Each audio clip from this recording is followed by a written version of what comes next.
नमस्कार दोस्तों, मैं हूं संतोष पाठक और आप लोग देखना शुरू कर चुके हैं संतोष पाठक ऑफिशियल यूट्यूब प्लेटफॉर्म। जो खबर हमने आपको बताई थी, उस खबर पर आखिरकार एक तरह से मुहर लग गई है। इस बार राहुल गांधी की सिर्फ लोकसभा सदस्यता ही छीनने का प्लान नहीं बनाया गया है, बल्कि राहुल गांधी पर लाइफ टाइम, जी हाँ, राहुल गांधी पर लाइफ टाइम प्रतिबंध लगाने का, यानी चुनाव लड़ने से रोकने का बैन लगाने का एक तरह से प्लान बना लिया गया है। और इसको लेकर नरेंद्र मोदी की सेना पूरी तरह से मैदान में उतर गई है। आज दिन में हमने आपको बताया था। अब उस तरह का प्रस्ताव बाकायदा लोकसभा में पेश कर दिया गया है। और नरेंद्र मोदी की सेना इस तरह के कामों के लिए जो मिसाइल मैन कहे जाते हैं, उन निशिकांत दुबे, जी हाँ, झारखंड के गोड्डा से लोकसभा सांसद निशिकांत दुबे का इस्तेमाल करती है। तो निशिकांत दुबे ने आज लोकसभा में प्रस्ताव पेश कर दिया कि न केवल राहुल गांधी की सांसदी छीनी जाए, बल्कि राहुल गांधी पर जीवन भर चुनाव लड़ने के लिए प्रतिबंध लगा दिया जाए। यानी वो कभी भी देश की लोकसभा में न पहुंच सके, वो कभी भी देश की संसद में न पहुंच सके। ये प्लान बहुत बड़ा है। और अगर ये एग्जीक्यूट हो गया, मतलब जो प्रस्ताव निशिकांत दुबे ने पेश कर दिया लोकसभा में, पारित अगर वो हो गया, तो उसके बाद इस देश की राजनीति आपको पूरी तरह से बदलती हुई नजर आएगी। लेकिन निशिकांत दुबे जब इस प्रस्ताव को लोकसभा में पेश कर रहे थे, तो लोकसभा में हालात क्या हो गए, किस तरह से हंगामेदार हालात हो गए, इतने जबरदस्त हंगामेदार हालात हो गए कि लोकसभा स्पीकर की कुर्सी पर बैठे जो पीठासीन अधिकारी थे, कृष्णा प्रसाद टेनेटी, उनको सदन की कार्रवाई को दिन भर के लिए स्थगित कर देना पड़ा। तो क्या हुआ लोकसभा में, कैसे प्रस्ताव पेश किया गया और निशिकांत दुबे ने किन शब्दों का इस्तेमाल किया, जिस पर राहुल गांधी की युवा टीम की तरफ से एक कड़ा प्रतिवाद भी सामने आ गया है। तो वीडियो भी दिखाएंगे, बयान भी दिखाएंगे और कांग्रेस की तरफ से जो जवाब आया है, वो भी आपके सामने इस स्टोरी में दिखाएंगे। कुछ मिनट हमारे साथ बने रहिएगा। लेकिन आज की बड़ी स्टोरी की शुरुआत करने से पहले आपसे एक अपील, आपसे एक आग्रह। अगर आपने अभी तक हमारे इस यूट्यूब मंच को सब्सक्राइब नहीं किया है, तो आगे बढ़िए, हमारे यूट्यूब मंच यानी संतोष पाठक ऑफिशियल यूट्यूब प्लेटफॉर्म को सब्सक्राइब कीजिए। और अगर आप मेंबर के तौर पर ज्वाइन कर सके, तो मेंबर के तौर पर भी ज्वाइन कर लीजिए। कोई बहुत ज्यादा राशि खर्च नहीं होती है, महीने की 89 रुपए है। अगर दूसरा जाएंगे तो वो 300 रुपए के लगभग पड़ता है। 89 रुपए सिर्फ महीने का खर्च करके आप संतोष पाठक ऑफिशियल यूट्यूब प्लेटफॉर्म के एक स्पेशल व्यूअर बन सकते हैं, हमारे चैनल को ज्वाइन कर सकते हैं। और आज एक बार फिर से निशिकांत दुबे ने राहुल गांधी यानी लोकसभा में विपक्ष के नेता का जिक्र करते हुए शब्दों की तमाम मर्यादाओं को तोड़ दिया। कैसे, क्या क्या कहा, वो भी मैं आपको दिखाऊंगा। लेकिन जरा बता देता हूं मैं कि लोकसभा में निशिकांत दुबे यानी भारतीय जनता पार्टी के सांसद निशिकांत दुबे ने एलओपी यानी विपक्ष के नेता राहुल गांधी पर अर्बन नक्सल होने का आरोप लगाते हुए कहा कि वो अर्बन नक्सल की तरह व्यवहार करते हैं और विदेशी ताकतों के साथ मिलकर भारत को तोड़ने की साजिश रचते हैं। ये गंभीर आरोप उन्होंने लगाया। निशिकांत दुबे ने सदन में नियम 352(5) और 353 यानी 352 के खंड 5 और 353 के तहत एक सब्सटेंटिव मोशन यानी विशिष्ट प्रस्ताव पेश किया, जिसमें राहुल गांधी की सदस्यता रद्द करने, यानी जो वर्तमान सांसद जो है उनकी सांसदी रद्द करने के साथ ही उनके चुनाव लड़ने पर आजीवन प्रतिबंध लगाने की मांग की गई है। निशिकांत दुबे ने आगे ये भी कहा कि राहुल गांधी की वियतनाम, कंबोडिया, थाईलैंड और बहरीन जैसी विदेश यात्राएं सामान्य नहीं है। उनके मुताबिक राहुल गांधी, बहुत ही बड़ा आरोप लगाया निशिकांत दुबे ने सदन के फ्लोर पर, और हमेशा की तरह आज उनको रोका नहीं गया, बल्कि पूरा का पूरा वो आरोप लगाते हुए नजर आए और संसद टीवी के माध्यम से तमाम देश के लोगों ने देखा। निशिकांत दुबे ने आरोप लगाया कि राहुल गांधी सोरोस फाउंडेशन और फोर्ड फाउंडेशन जैसे भारत विरोधी इकोसिस्टम से जुड़े लोगों से मिलते हैं। और राहुल गांधी का हर संवैधानिक संस्था, चाहे वो चुनाव आयोग हो, सुप्रीम कोर्ट हो या लोकसभा के स्पीकर पर हमला करना, एक सोची समझी नैरेटिव वारफेयर का हिस्सा है। इस दौरान जहां निशिकांत दुबे के पीछे और आगे जो सत्ता पक्ष के तमाम लोग थे, वो जबरदस्त मेजे थपथपाते हुए नजर आए, वहीं विपक्षी खेमे की तरफ से जोरदार हंगामा शुरू हो गया। और उसके बाद सदन की कार्रवाई को दिन भर के लिए स्थगित करना पड़ा। यानी सदन की कार्रवाई, लोकसभा की कार्रवाई जो है, अब वो शुक्रवार को सुबह 11 बजे शुरू होगी। और मैंने कहा कि मैं एक एक चीज आपको दिखाऊंगा, तो मैं एक एक चीज आपको दिखा देता हूं। और ये तमाम चीजें जो है वो भी मैं आपको बताता हुआ नजर आऊंगा। और ये तमाम चीजें आपको बताता हुआ नजर ही नहीं आऊंगा, बल्कि आपको ये भी बताऊंगा कि आखिर लोकसभा में हुआ क्या। तो जरा एक एक करके आपके सामने मैं उन तथ्यों को रख देता हूं, जो कहा गया वो भी रख देता हूं। और सबसे पहले अपने स्क्रीन पर देखिए, निशिकांत दुबे का पोस्ट में दिखा रहा हूं। निशिकांत दुबे ने अपने इस पोस्ट में जो उन्होंने लोकसभा में बोला, उसका वीडियो शेयर किया है, वो वीडियो भी दिखाऊंगा। लेकिन पहले देखिए निशिकांत दुबे क्या लिखते हुए नजर आ रहे हैं कि सोरोस फाउंडेशन व देश को टुकड़े करने वाले ताकतों के साथ मिलकर विपक्ष के नेता राहुल गांधी जी भारत का विभाजन करना चाहते हैं। मैंने लोकसभा के नियम 352(5) जो मैंने जिसका जिक्र किया और नियम 353 के तहत उनकी सदस्यता रद्द करने व भविष्य में चुनाव नहीं लड़ने की पाबंदी का मोशन यानी जो प्रस्ताव है वो उन्होंने पेश किया है। ये निशिकांत दुबे ने पोस्ट करके बताया। और निशिकांत दुबे ने क्या बोला सदन में, जैसा कि मैंने आपको कहा कि मैं आपको वो भी बताऊंगा कि निशिकांत दुबे क्या बोल रहे थे सदन में, तो वो भी आपके सामने रख देता हूं और सुनिए निशिकांत दुबे इस प्रस्ताव को पेश करते हुए क्या बोलते हुए नजर आए सदन में। महोदय, मैं रूल 352(5) माननीय और 353 में माननीय निशिकांत एक दुबे जी, मोशन के लिए खड़ा हुआ। ये जो लीडर ऑफ द अपोजिशन है राहुल गांधी सर, ये अर्बन नक्सल की तरह बिहेव करता है और इसका सोरोस फाउंडेशन के साथ रिलेशन है, फोर्ड फाउंडेशन के साथ रिलेशन है। ये वियतनाम, कंबोडिया, बहरीन, थाईलैंड केवल देशद्रोहियों के साथ मिलकर जाता है और ये कभी चुनाव आयोग पर, कभी संविधान पर, कभी स्पीकर पर, जितने भी संवैधानिक संस्थाएं हैं सुप्रीम कोर्ट पर, उसके ऊपर आरोप लगाता है। मेरा आपके माध्यम से आग्रह है कि एक सब्सटेंसिव मोशन पर राहुल गांधी के ऊपर चर्चा होनी चाहिए, उसकी सदस्यता रद्द होनी चाहिए और कभी भी वो चुनाव नहीं लड़ पाए उसकी चर्चा होनी चाहिए। इस नियम के तहत मुझे इजाजत दी जाए। इसका सभी देशद्रोही, जितने देशद्रोही sir, same Pitroda Soros foundation के साथ मिलकर इस देश को टुकड़े टुकड़े करना चाहता है। दिनांक टुकड़े 13 टुकड़े करने का ये फरवरी नेता राहुल गांधी है। इसके ऊपर प्रातः 11 बजे तक आदरणीय। तो ये आपने पूरा सुन लिया, पूरा निशिकांत दुबे बोलते हुए नजर आए और निशिकांत दुबे ने जो जो बोला, जिस जिस तरह के गंभीर आरोप लगाए, वो पूरे के पूरे आरोप संसद टीवी के माध्यम से देश की जनता ने देखा। इसमें से कुछ शब्दों को डिलीट कर किया जा सकता है, मतलब सदन की कार्रवाई से हटाया जा सकता है, लेकिन वीडियो तो सब जगह चला गया और वीडियो सोशल मीडिया पर चलेगा भी। और इस वीडियो को निशिकांत दुबे ने खुद अपनी ट्विटर आईडी से एक तरह से पोस्ट किया है, इसलिए हम इस वीडियो को मैंने समझा कि आपको सुनाऊं, क्योंकि निशिकांत दुबे बोले, जमकर बोले, कई तरह के शब्दों का अपशब्दों का इस्तेमाल उन्होंने किया और उस वीडियो को उन्होंने बाकायदा अपने सोशल मीडिया आईडी से पोस्ट कर दिया।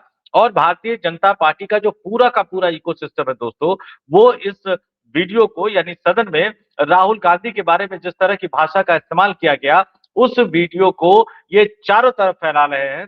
जाहिर सी बात है कि कांग्रेस की तरफ से जवाब आना था और कांग्रेस की तरफ से जवाब आया भी। और कांग्रेस क्या कहते हुए नजर आई वो भी मैं आपके स्क्रीन पर दिखा देता हूं।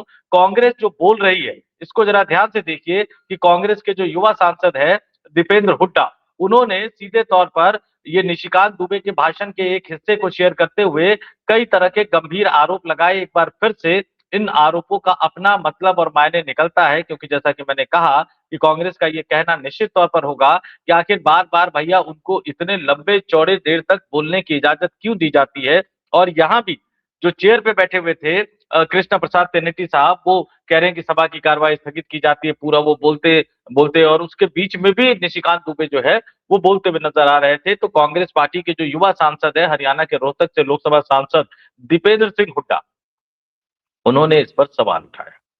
वो लंबा चौड़ा शेयर तो नहीं किया, लेकिन अर्बन नक्सल वाला जो वीडियो का जो थोड़ा सा हिस्सा था वो दीपेंद्र सिंह हुड्डा ने भी शेयर किया और सोशल मीडिया पर जो लिखा वो मैं आपके स्क्रीन पर दिखा रहा हूं। उन्होंने भी वीडियो का छोटा सा हिस्सा शेयर किया जो आपको इस पोस्ट में एक्स पर किए गए उनके पोस्ट में जरूर दिख रहा होगा। दीपेंद्र सिंह हुड्डा ने लिखा कि लोकसभा में नेता विपक्ष जैसे संवैधानिक पद पर बैठे राहुल गांधी जी के खिलाफ सत्ता पक्ष द्वारा बेहद नफरती, शर्मनाक, आपत्तिजनक व अभद्र भाषा का प्रयोग स्वस्थ लोकतंत्र और संसदीय मर्यादाओं पर सीधा हमला है।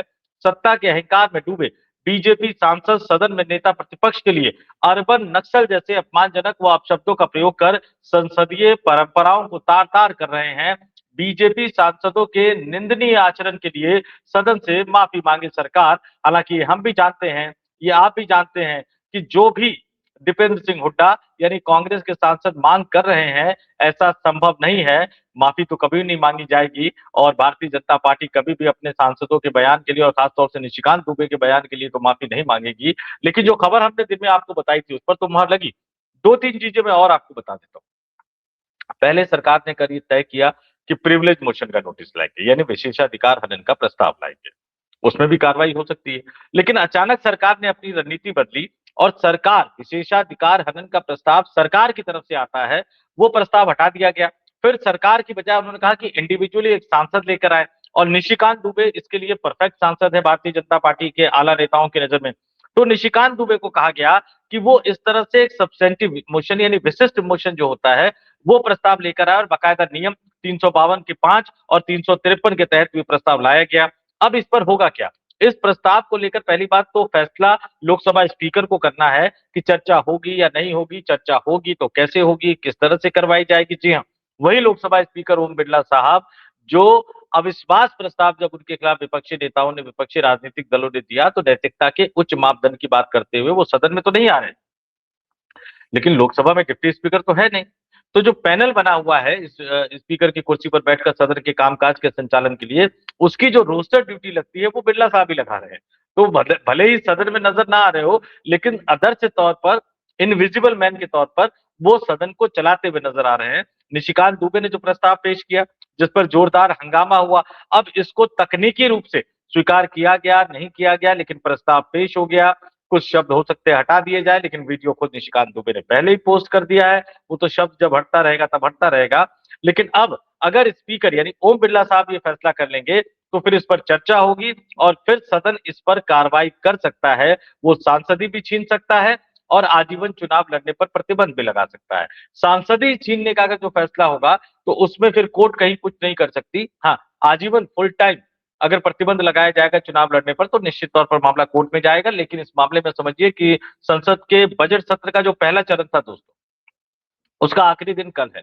यानी कल जो है वो 13 फरवरी को संसद के बजट सत्र का पहला चरण जो है वो समाप्त होने जा रहा है और उसके बाद संसद के बजट सत्र का दूसरा चरण 9 मार्च से शुरू होगा, जो कि 2 अप्रैल तक चलेगा। अब चूंकि लोकसभा स्पीकर के खिलाफ अविश्वास प्रस्ताव का नोटिस दे रखा है, अब लोकसभा स्पीकर कह चुके हैं कि जब तक उस पर फैसला नहीं होगा मैं सदन की कार्रवाई का संचालन नहीं करूंगा।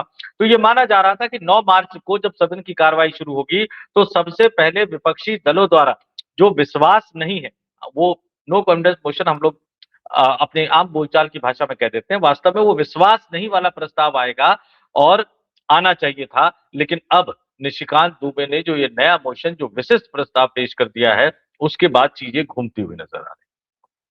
क्या होगा 9 मार्च को?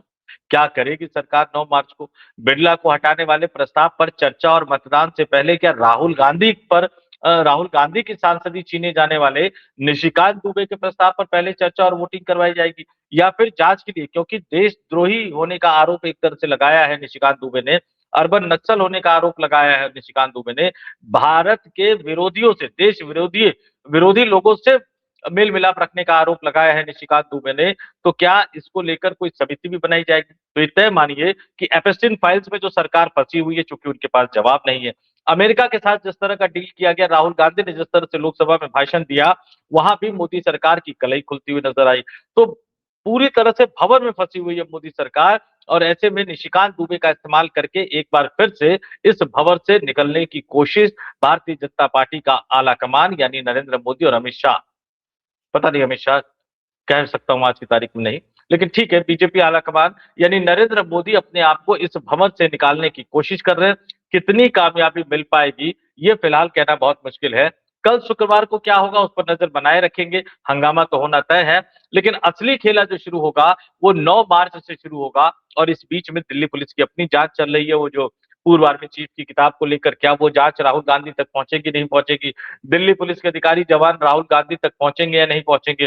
राहुल गांधी से पूछताछ करेंगे या नहीं करेंगे? आमतौर पर सदन के अंदर जो कार्रवाई होती है उस पर बिना स्पीकर की मर्जी के पुलिस एक्शन नहीं ले सकती। लेकिन चूंकि राहुल गांधी ने सदन के बाहर यानी संसद भवन परिसर के अंदर भी मीडिया कर्मियों को किताब दिखाई है, तो निश्चित तौर पर कोशिश सरकार की होगी कि दिल्ली पुलिस को भी वहां तक पहुंचाया जाए। लेकिन फिर मैं वही कह रहा हूं, खुद फंसी हुई है सरकार, राहुल गांधी को डराने, धमकाने और दबाने की कोशिश की जा रही है। प्रियंका गांधी आज कह चुकी है कि चाहे प्रिविलेज मोशन लेके आओ, चाहे एफआईआर करवा लो, हम डरने वाले नहीं हैं, हम पीछे हटने वाले नहीं हैं। यानी इस देश की राजनीति में बड़ा राजनीतिक उफान कह सकते हैं, तूफान कह सकते हैं, बवाल कह सकते हैं, वो फिलहाल थमता हुआ तो नजर नहीं आ रहा है दोस्तों।